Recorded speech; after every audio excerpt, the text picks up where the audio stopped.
Hi, Anthony. Yeah, I know these video responses are getting to be a habit with me. This one will be very brief.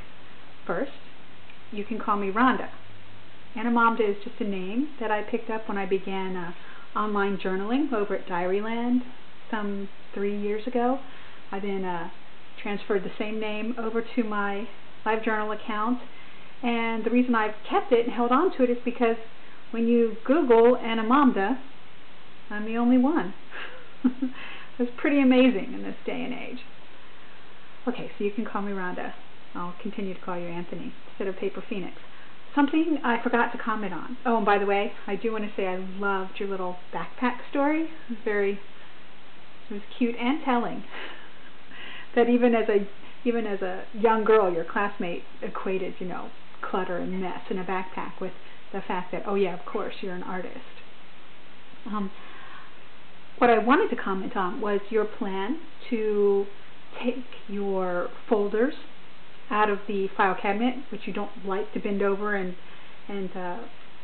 sort through, and put them into binders and put them on a wall so that it will be much more like a library, because you know that you love libraries.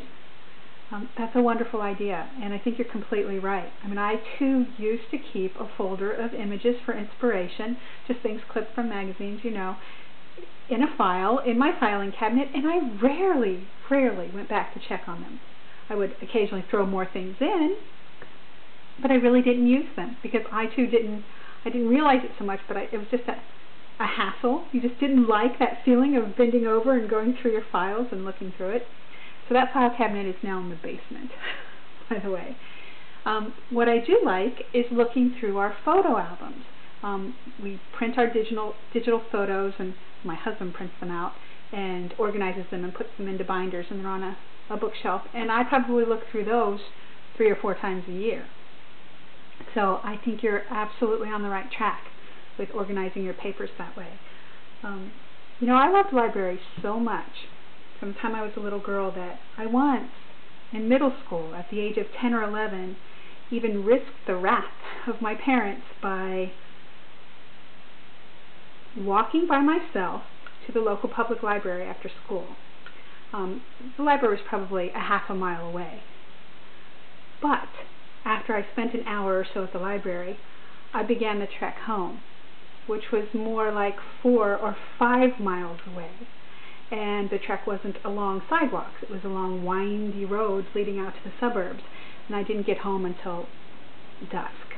I think it was like 7 o'clock at night, because it took me so long to walk home. I think now if my daughter did that, how dismayed and upset I would be. And yet that's just very telling. It tells you how much I loved the sanctuary that the local library represented. It was quiet, and it was organized, and I could, as long as I was quiet myself, access all kinds of materials. I mean, I just loved it. I loved it. So I understand your love of libraries as well. That's it. I gotta go. I have a lot of things to do. I've made a list. See ya.